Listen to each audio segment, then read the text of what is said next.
सहयोगी सुमिता करीर का रुख करेंगे और इस पूरे मामले को जरा समझने की कोशिश करेंगे कि आखिर ताजा डेवलपमेंट क्या है। जी सुमिता, बताएं।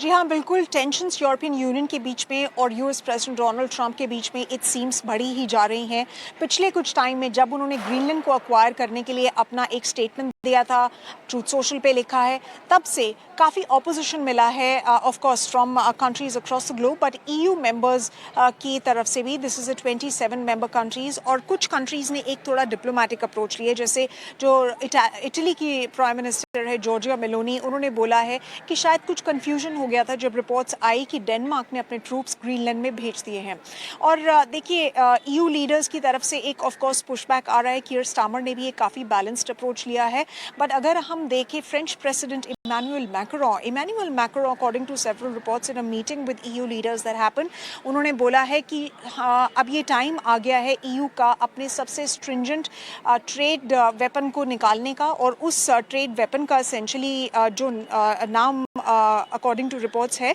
वो है anti coercion instrument. This essentially allows Europe to hit back as one entity with counter tariffs to restrict access to the single largest market and block any kind of applications for lucrative EU contracts. So उन्होंने apparently ये बोला है जब EU leaders की meeting हुई थी। बाकी mark रट जो नेटो के चीफ हैं, उन्होंने बोला है कि बात हुई सिक्योरिटी सिचुएशन ऑफ ग्रीनलैंड और डेनमार्क को लेकर प्रेसिडेंट ट्रंप से, और वो आशा करते हैं प्रेसिडेंट डोनाल्ड ट्रंप से मिलना this week in Davos. Remember, president Donald Trump is going to be in Davos, जहाँ पे ऑफ कोर्स वो वर्ल्ड को एड्रेस करेंगे, बट ये कुछ जो यूरोपियन लीडर्स हैं ये भी वहाँ पे रहेंगे। देखिए, अगर डेनमार्क और ग्रीनलैंड की अगर हम बात करें तो यूएस उसको एक्वायर इसलिए करना चाहता है क्योंकि वहाँ पे क्रिटिकल काफ़ी इंपॉर्टेंट मिनरल्स हैं, गैस के भी रिजर्व्स है वहाँ पे। एंड ऑफ कोर्स वो बोलता है कि अगर यूएस उसको एक्वायर नहीं करता है तो वो उसकी सिक्योरिटी के लिए अच्छा नहीं है, और अगर वो उसको नहीं एक्वायर करेगा तो चाइना या रशिया जो हैं वो उसको एक्वायर कर लेंगे। इनफैक्ट रिसेंटली उन्होंने अपनी ट्वीट में ये भी बोला कि नेटो पिछले 20 सालों से डेनमार्क को बोल रहा है कि उसकी सिक्योरिटी को इंश्योर करो, पर अब उन्होंने ऐसा कुछ नहीं किया है, पर अब टाइम आ गया है। So it remains to be seen कि किस तरीके का फ्रिक्शन डेवलप होता है ईयू के बीच में और यूनाइटेड स्टेट्स के बीच में। शुक्रिया करेंगे सुमिता आपका इस अहम जानकारी के लिए। तमाम बातें हमने आपको बताई और ग्राफिक्स के रूप में भी आप इस पूरे मसले की एक एक डिटेल समझ पाएंगे। और चलिए, इस बीच मुझे खुशी हो रही है चर्चा में शामिल करते हुए डॉक्टर मोनिका वर्मा को, जानी मानी strategic affairs expert. Doctor Monika, thank you so much. सबसे पहले मैं अपने दर्शकों की जानकारी के लिए यह जानना चाहूंगा कि आखिर ग्रीनलैंड पर ये जो रस्साकशी है, ये जो घमासान मचा है, इसकी पूरी पृष्ठभूमि, इसका बैकग्राउंड क्या है? सबसे पहले बहुत बहुत धन्यवाद प्रशांत जी आपका, मुझे अपने कार्यक्रम पे बुलाने के लिए। इट्स ऑलवेज अ प्लेजर आपकी शो पे आना। आपने बहुत सही बोला शुरू में कि एक सनक सवार है डोनाल्ड ट्रंप को, लेकिन जहां तक कि डोनाल्ड ट्रंप की अपनी पर्सनल एक पॉलिटिक्स है कि उनको हमेशा सनकी समझा जाता है, ऐसा ग्रीनलैंड के केस में मैं नहीं मानती, क्योंकि ग्रीनलैंड अगर हम ध्यान से देखें तो एक बहुत इंपॉर्टेंट ज्योग्राफिकल लोकेशन पर है। इनफैक्ट बहुत सारे हाइपोथेसिस जो है लोग लेकर आ रहे हैं कि क्यों अचानक ट्रंप जो है वो ग्रीनलैंड के बारे में बात कर रहे हैं, बट ये अचानक नहीं है। उन्होंने जब वो पिछली बार भी पावर में आए थे, जब ट्रंप 1.0 था 2018 में, उस समय पर भी उन्होंने ग्रीनलैंड के बारे में कुछ तरह की बातें करी थी, लेकिन वो उतना जो है उनका रवैया इतना सीरियस नहीं था जितना इस बार है, क्योंकि उसके देखिए बहुत सारे कारण हैं। जैसे कि अभी आपके कॉरेस्पॉन्डेंट ने भी बताया कि इट्स मोस्टली जो वहां पर रेयर अर्थ मिनरल्स हैं, गैस है, इतना कुछ जो है रिसोर्स रिच वो एक रीजन है। और जाहिर सी बात है, अभी वेनेजुएला पे भी अमेरिका ने कुछ इसी कारण से जो है रेजिम चेंज किया है। तो जाहिर सी बात है कि ऐसे रिसोर्सेज जो है वो बहुत इंपॉर्टेंट है। लेकिन उसके साथ साथ हम ज्योग्राफी को अगर देखें तो ग्रीनलैंड जो है वो आर्कटिक रीजन का एक बहुत बड़ा जो है जमीन का टुकड़ा है, और ये जमीन का जो टुकड़ा है ये अभी बहुत वल्नरेबल होता जा रहा है, खासतौर पर क्लाइमेट चेंज की वजह से। तो जो एक टाइम था जब हम कहते थे कि आर्कटिक में जो है बर्फ इतनी ज्यादा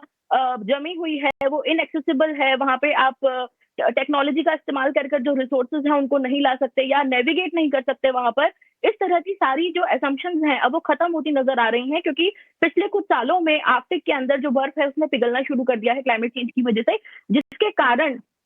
ना केवल रशिया बल्कि चीन जो है एक बहुत बड़ा एक ऐसा एक्टर बनकर उभरा है जो वहां एक एक्टिव इंटरेस्ट ले रहा है। इनफैक्ट चीन का ज्योग्राफिकली बिल्कुल अलग ही साइड पर होने के बावजूद उन्होंने बार बार ये दावा वो करते हैं अपने ऑफिशियल डॉक्यूमेंट्स में भी, वो अपने आप को नियर आर्कटिक रीजन, तो आप सोचिए चाइना जो कि एक एशियन कंट्री है वो अपने आप को नियर आर्कटिक कंट्री बताता है। तो इस तरह के रिसोर्सेज जो है चाइना भी वहां पर कब्जाने की कोशिश कर रहा है, और केवल रिसोर्सेज ही नहीं, गोल्डन डोम एक इस तरह का मिसाइल सिस्टम है जो ट्रम्प बनाने की कोशिश कर रहे हैं। ये उनका one of the favourite projects है, वैसे तो उनके बहुत सारे प्रोजेक्ट्स हैं, बट ये भी एक बहुत अहम एक प्रोजेक्ट जो है उनका है, जिसके अंतर्गत वो चाहते हैं कि ग्रीनलैंड पर एक गोल्डन डोम जो है उसे स्थापित किया जाए, ताकि कोई भी मिसाइल अगर अमेरिका पर अटैक करे, तो ज्योग्राफिकली आप देखिए ग्रीनलैंड का जो ज्योग्राफिकल लोकेशन है वो यूनाइटेड स्टेट्स के काफी करीब है। तो अगर कोई भी मिसाइल अगर उनके ऊपर अटैक करे तो उस मिसाइल को वहीं इंटरसेप्ट कर दिया जाए। ये कुछ इस तरह का है जैसे इजराइल में हम आयरन डोम की बात करते हैं, बिल्कुल इसी तरह का एक गोल्डन डोम जो है वो डोनाल्ड ट्रंप वहां तैयार करना चाहते हैं। और कई लोगों का ऐसा भी मानना है, देखिए मैंने आपको इतने सारे कारण बताए, लेकिन इसके अलावा एक और कारण भी है जिस कई लोग ऐसा मानते हैं कि ट्रंप के जो जिन्होंने उनका जो इलेक्शन फंड किया है, या जो उनके बहुत ही नजदीकी जो कॉर्पोरेट इंटरेस्ट है, उनका बहुत बड़ा एक रीजन है ग्रीनलैंड पर अमेरिका का कब्जा हो जाए ये इंश्योर करने में। इनफैक्ट अभी कल आई थिंक सुबह की बात है या शायद कल की बात है, मुझे एग्जैक्ट याद नहीं आ रहा, लेकिन बहुत सारे ऐसे कॉर्पोरेट इंटरेस्ट है लाइक जेफ बेजोस और भी बहुत सारे अमेरिकन कैपिटलिस्ट हैं जिन्होंने ऑलरेडी एआई ड्रिवन, जो कि आर्टिफिशियल इंटेलिजेंस में इनकी कंपनियां वैसी बहुत ज्यादा काम कर रही हैं, तो एआई ड्रिवन कैसे वहां से रिसोर्सेज को एक्सट्रैक्ट किया जा सकता है। तो ये इन सभी को कुल मिलाकर के हम ये कह सकते हैं कि लेकिन जिसे एक शायद चीज से और हम, है, मैं थोड़ा भारत की परिप्रेक्ष्य से भी समझना चाहता हूं, क्योंकि लगातार एक नैरेटिव ये भी बन रहा है कि अगर अमेरिका और यूरोप के बीच तनाव बढ़ता है और कॉन्फ्लिक्ट और ज्यादा बढ़ता है और किसी तरह के ट्रेड वॉर वाली सिचुएशन आ जाती है, तो वो भारत के लिए बहुत ही फायदेमंद होगी। वो कैसे? जी बिल्कुल, इसे प्रशांत जी मैं ऐसा कहूंगी कि कहते हैं बिल्ली के भाग से छीका टूटा वाली कहानी यहाँ पर हो रही है। हमारा एक एफटीए जो है हम वो नेगोशिएट कर रहे हैं ईयू के साथ, एक हमारा ट्रेड अग्रीमेंट जो है वो नेगोशिएट हो रहा है अमेरिका के साथ। अब देखिए अभी कुछ समय पहले तक भारत की फॉरेन पॉलिसी को कई लोगों ने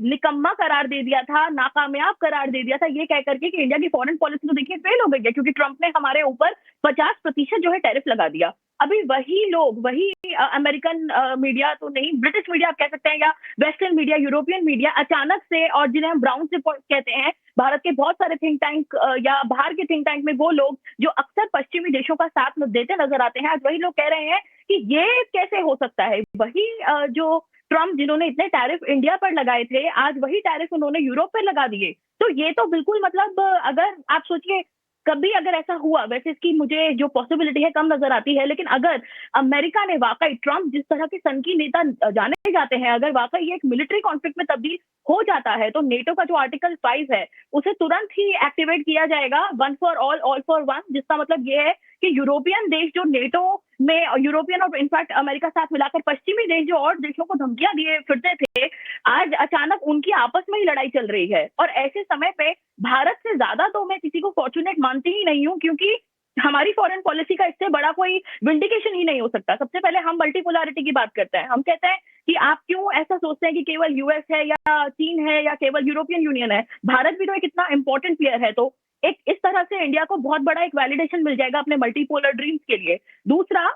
जाहिर तौर पर देखिए डायरेक्टली इतना ज्यादा अफेक्ट नहीं करेगा, अगर मैं आपको सच बताऊं तो, क्योंकि मैं अभी आपसे बात करने से पहले मैं थोड़ा ट्रेड में एनालाइज करने की कोशिश कर रही थी, किस तरह का ट्रेड जो है यूरोपियन देश अमेरिका के साथ करते हैं। और एक और चीज, जो हमारे ऊपर ऑलरेडी 50% टैरिफ लगे हुए हैं, तो इतना डायरेक्ट फायदा तो मैं नहीं देखती हूँ, लेकिन इनडायरेक्ट फायदा मुझे बहुत ज्यादा नजर आता है, क्योंकि अगर ये देश आपस में लड़ेंगे तो ना केवल जियोपॉलिटिकली, ना केवल पॉलिटिकली, बट मुझे लगता है इकोनॉमिकली भी भारत को बहुत फायदा होगा, क्योंकि जो हमारी नेगोशिएशन पोजीशन जो है दोनों के साथ ही, अब वो सिग्निफिकेंटली इंप्रूव हो जाएगी। और हम भी ट्रंप को ये बात बोल सकते हैं, और in fact domestically also Modi ji, prime minister की जो इमेज है, जो उनका एक स्टैंड है कि नहीं मैं नहीं इनके आगे कंसेशन दूंगा डेयरी सेक्टर पे या कहीं भी, वो भी बहुत स्ट्रांग हो जाएगा। क्योंकि आप मोदी जी कह सकते हैं कि देखिए अगर हम ट्रंप के साथ किसी भी तरह की डील करते हैं तो वो डील को ऑनर नहीं करते, क्योंकि इस तरह का देखिए रवैया अगर वो यूरोपियन के साथ अपना रहे हैं तो हमारे साथ क्या करेंगे। तो कुल मिलाकर के भारत के लिए मैं इसे बहुत एक जिसे कहते हैं पॉजिटिव सिग्नल देखती हूँ। हालांकि साथ ही साथ थोड़ा सा मतलब एक गम का विषय अगर हम कहें तो वो ये भी हो सकता है कि इतनी ज्यादा इंस्टेबिलिटी हो जाएगी दुनिया में, इतना ज्यादा डिस्टर्बेंसेस हो जाएंगी, करेंसीज जो है, इनफैक्ट स्टॉक मार्केट भी अगर आप देखें तो दोनों पे ही एक चीज काफी और असर मैं पड़ेगा इस समझना चीज चाहता का। हूं डॉक्टर मोनिका आपसे कि आ, एक हमने ट्रंप का दौर देखा जिसमें लगातार एग्रेसिव हो रहे थे, मतलब पास्ट 6-7 मंथ्स में अगर उसको देखूं, फिर बीच में हमने एक दौर देखा कि चीजें ईज आउट होने की कोशिश, एक अप्रोच उनका नजर आया। उन्होंने कई देशों के साथ तालमेल, टॉक्स और इसके अलावा कॉन्फ्लिक्ट से बचने की कोशिश की, बार बार दोस्त बताया खुद को। अब एक बार फिर वही सिचुएशन आ गई है कि वो उनका शिफ्ट चेंज हुआ है, वो शिफ्ट कहीं और नजर आ रहा है, लेकिन पैटर्न वही है। मतलब टैरिफ जो है उनका एक फेवरेट शब्द बन चुका है, उनको लगता है कि सोते जागते वो शायद इसी अस्त्र का इस्तेमाल करते हैं। तो क्या इसे इस तरह से भी देखा जाना चाहिए कि ट्रंप की सनक ही नहीं, ये मतलब ये उनकी स्ट्रेटजी भी है? क्योंकि पिछले मौकों में हमने देखा कि उन्होंने एक वक्त पे हम देख रहे थे कि बहुत बड़े बड़े जो ब्लास्ट थे टैरिफ के, वो भले किसी देश ने नहीं माने, लेकिन नेगोशिएटिंग टेबल पे पावर तो जरूर ट्रंप के पास रही। बिल्कुल प्रशांत जी, आप देखें अगर कि जब ट्रंप पावर में भी आए थे तो एक बहुत उम्मीद जागी थी भारत के अंदर। मुझे याद है बहुत सारे, इनफैक्ट बहुत सारे क्या, मैं भी खुद उनमें से एक थी जो बहुत होपफुली सोचती थी कि चलिए अच्छा है बाइडेन चले गए, अब शायद ट्रंप के साथ हमारे रिलेशन जो है वो एक अच्छे मोड पर आएंगे। लेकिन ट्रंप ने शुरुआत में जितना एक ऑप्टिमिज्म था, जितनी पॉजिटिविटी थी, उनके साथ हमेशा एक नरम गरम जो है एक चलता रहता है। वैसे तो वो मीडिया के सामने कहते हैं कि भारत मेरा बहुत अच्छा दोस्त है, मोदी जी मेरे बहुत अच्छे दोस्त हैं, आई रियली लाइक इंडिया, ये सब बातें वो करते हैं। लेकिन जब टैरिफ की बात आती है तो वो हमको नहीं बख्शते। तो ये बात आपकी बिल्कुल सही है कि जिसे हम सनकीपना कहते हैं, या जिसे हम समझते हैं कि डोनाल्ड ट्रंप जो है वो थोड़े इरैशनल एक एक्टर माने जाते हैं इंटरनेशनल रिलेशंस में, बट ऐसा नहीं है। उनकी स्ट्रैटेजी भी जो है वो उनके सनकीपना भी उनकी एक स्ट्रैटेजी ही मानी जा सकती है कि वो टैरिफ लगाने से पहले देखिए हर देश आगे की बहुत ज्यादा सोचेगा कि इंडिया इतना इंपॉर्टेंट पार्टनर है, इंडो पैसिफिक में हम इनके साथ ये सब कर रहे हैं, डिफेंस में इंडिया हमारे साथ इतना खरीदता है, ये सब चीजें हैं। तो शायद ही ऐसा कोई और राष्ट्रपति होगा जो केवल एक नोबेल के चक्कर में, अगर उन्हें नोबेल ना मिले या क्रेडिट ना मिले किसी वॉर के रुकवाने का, तो इस तरह का वो रवैया अपनाए। लेकिन ये सब बातों के बावजूद भी ट्रंप के अंदर एक स्ट्रीक ऑफ रैशनैलिटी जो है मुझे डेफिनेटली नजर आती है कि वो क्योंकि अभी हमारे उनके साथ में ट्रेड अग्रीमेंट चल रहा है, और ये ट्रेड अग्रीमेंट जो है ये बहुत ही एक अब गंभीर ये विषय देखना है होगा कि अमेरिका के लिए भी। ये इंटेंसिटी वो कितना बढ़ाते हैं और ये कॉन्फ्लिक्ट किस ओर जाता है, और जाहिर सी बात है कि ये जी एक अस्थिरता तो जरूर पैदा करेगा। शुक्रिया करेंगे डॉक्टर मोनिका, जी अच्छा लगा आपके विश्लेषण को जानकर, और तमाम पहलुओं पर आपने बड़ी आसान भाषा में चीजें स्पष्ट की। बहरहाल बढ़ेंगे कुछ और अहम